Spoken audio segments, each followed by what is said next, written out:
السلام علیکم ناظرین، میں ہوں سمیع ابراہیم اور دو تین ایشوز ہیں آج کے بڑے امپورٹنٹ جن پر ہم بات کریں گے۔ ایک تو خواجہ آصف صاحب کی تقریر ہے قومی اسمبلی میں، کس طریقے سے انہوں نے پاکستان کی فوج پر الزام لگائے ہیں جسے ہم 5th جنریشن وارفیئر کہتے ہیں۔ اس پر تو میں آگے جا کے بات کروں گا، لیکن جو سب سے بڑی آج کی ڈیولپمنٹ ہے وہ ہے جناب اسحاق ڈار صاحب، جو نواز شریف صاحب کے سمدھی ہیں، سابق وزیر خزانہ پاکستان کے۔ نیب کے مقدمات سے بچنے کے لیے بیماری کا انہوں نے بہانہ کیا، اور شاہد خاقان عباسی صاحب جو اس وقت وزیر اعظم تھے، انہوں نے ان کو اپنے جہاز میں بٹھا دیا اور وہ لندن چلے گئے۔ پھر اس کے بعد جب بھی عدالت نے انہیں بلایا تو وہ واپس نہیں آئے، انہوں نے یہی کہا کہ میں بیمار ہوں۔ لیکن کئی دفعہ ان کی ویڈیوز آئیں لندن کی سڑکوں پر چلتے ہوئے، مشاورت کرتے، اور ابھی جو دو تین دن پہلے جو پریس کانفرنس کی شہباز شریف صاحب نے، جہاں پر صحافیوں سے بدتمیزی بھی ہوئی، نعرے بازی بھی ہوئی، اس میں بھی وہ ان کے ساتھ بیٹھے ہوئے نظر آئے۔ اور پھر اس دوران بہت سارے جو پاکستان کا نیشنل میڈیا ہے اس پہ انہوں نے انٹرویو دیے، خاص طور پر جو ان کا پسندیدہ چینل ہے جیو، اس پر تو بار بار آئے، اور پاکستان کی جو اکنامک پالیسیز ہیں، جو اس وقت فائنینشیل سچویشن ہے، اس پر انہوں نے بڑا اظہار خیال کیا۔ عمومی طور پر یہ سمجھا جا رہا تھا کہ شاید اب انہیں لانا بڑا مشکل ہے واپس، اور انہیں ہم نہیں لا سکتے، کیونکہ الطاف حسین صاحب کتنے عرصے سے وہاں پر ہیں، 2 دہائیوں سے، 3 دہائیوں سے بلکہ، لیکن انہیں ہم واپس نہیں لا سکے۔ تو یہ ایک تاثر تھا کہ انہیں ہم واپس نہیں لا سکتے۔ اب ایک بڑی ڈیولپمنٹ ہوئی ہے، پاکستان اور برطانیہ کے درمیان ایک میمورنڈم آف انڈرسٹینڈنگ، یعنی ایک MOU سائن ہوا ہے، ایک معاہدہ ہو گیا، جس کے مطابق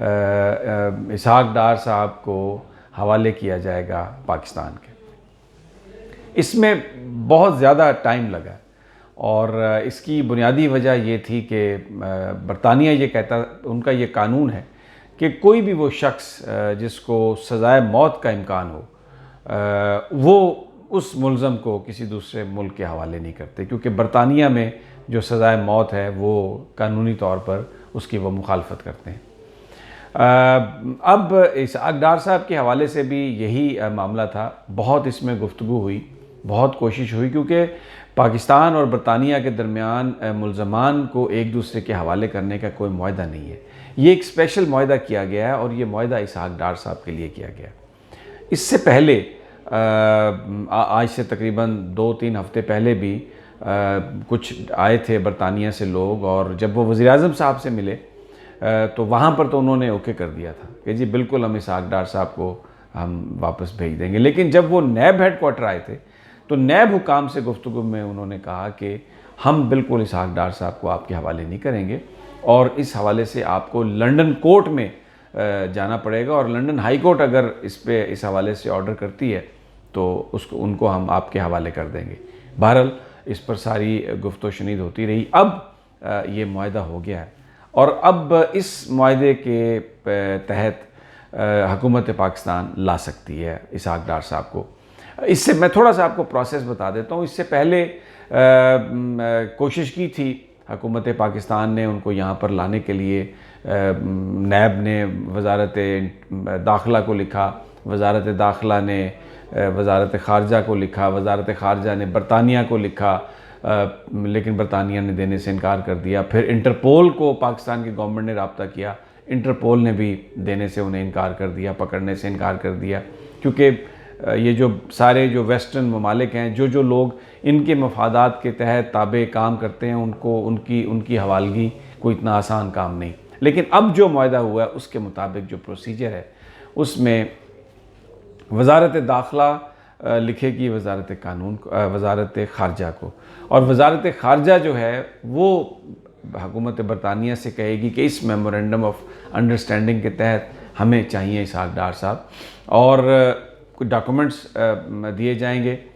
یہاں سے ایک ٹیم جائے گی جو وہاں پر اسحاق ڈار صاحب کو اپنی کسٹڈی میں لے گی اور واپس لے کے آئے گی، کیونکہ ابھی اسحاق ڈار صاحب کا جو ٹریولنگ ڈاکومنٹ کوئی نہیں ہے، ان کا پاسپورٹ منسوخ ہے۔ تو وہ جو ٹیم جائے گی وہاں پر، پاکستان کا جو ہائی کمیشن ہے برطانیہ میں، وہ ان کا جاری کرے گا پاسپورٹ، اور پھر اس پاسپورٹ پر ان کو ٹریول کر کے واپس لایا جائے گا۔ اب سوال یہ ہے کہ یہ پروسیس کتنے عرصے میں ہو سکتا ہے۔ جو ہماری بات ہوئی ہے یہاں پر پاکستانی حکام سے، ان کا یہ کہنا ہے کہ اگر حکومت چاہے تو یہ 15 سے 20 دنوں میں یہ پروسیس مکمل ہو سکتا ہے۔ 1 مہینے میں اسحاق ڈار صاحب کو واپس لایا جا سکتا ہے۔ 2-3 ہفتے پہلے تھائی لینڈ سے کچھ لوگوں کو لے کے آنا تھا نیب نے، تو ان کا جو پروسیس ہے سارے کا سارا وہ 1 ہفتے میں کمپلیٹ ہو گیا تھا۔ اب اگر یہ حکومت پروسیس انیشیٹ کرتی ہے تو پھر یہ تقریباً 15-20 دنوں میں سارا معاملہ قانونی طور پر حل ہو جائے گا۔ لیکن اس میں ابھی اس بات کا امکان ہے کہ جب یہ ٹیم وہاں پر لینے کے لیے جائے تو اسحاق ڈار صاحب کے وکیل یا کوئی اور وہاں پر کسی عدالت میں چلے جائیں، اس کے خلاف وہ سٹے لینے کی کوشش کریں، تو یہ ابھی یہ ممکنہ طور پر یہ چیز ہو سکتی ہے۔ لیکن اگر حکومت پاکستان لانا چاہے تو ایک بہت بڑی جو رکاوٹ تھی اس حوالے سے وہ دور ہو گئی ہے، اور ان کو اسحاق ڈار صاحب کو پاکستان لایا جا سکتا ہے۔ اگر اسحاق ڈار صاحب پاکستان آتے ہیں اس طریقے سے، ان کو پکڑ کے لایا جاتا ہے، تو اس کے بڑے دور رس نتائج ہوں گے۔ بہت سارے وہ لوگ جو بھاگ کے جا چکے ہیں قانون سے بچنے کے لیے، جنہوں نے پاکستان کا بڑا مال بنایا، ان کو ضرور پاکستان جو ہے وہ ان کو یہاں واپس لا سکتا ہے۔ دوسرا جو ایشو ہے وہ نیب کے چیئرمین کے حوالے سے جو سکینڈل ہے، اور جو کل واقعہ ہوا وہاں پر وزیرستان میں، خواجہ آصف صاحب نے آج ایک تقریر کی ہے، جس میں وہ تقریر اگر آپ غور سے سنیں تو وہ آپ کو نظر آتا ہے کہ پاکستانی اداروں کو بدنام کرنے کے لیے وہ ہر طرح کی ہر حد تک جا سکتے ہیں۔ دوسرا جو اس وقت مسلم لیگ نون کی اسٹریٹجی ہے، جو سمجھ آئی ہے، جس پر وہ عمل درآمد کرنے جا رہے ہیں، گڈ کاپ اور بیڈ کاپ۔ اب حمزہ شہباز صاحب کے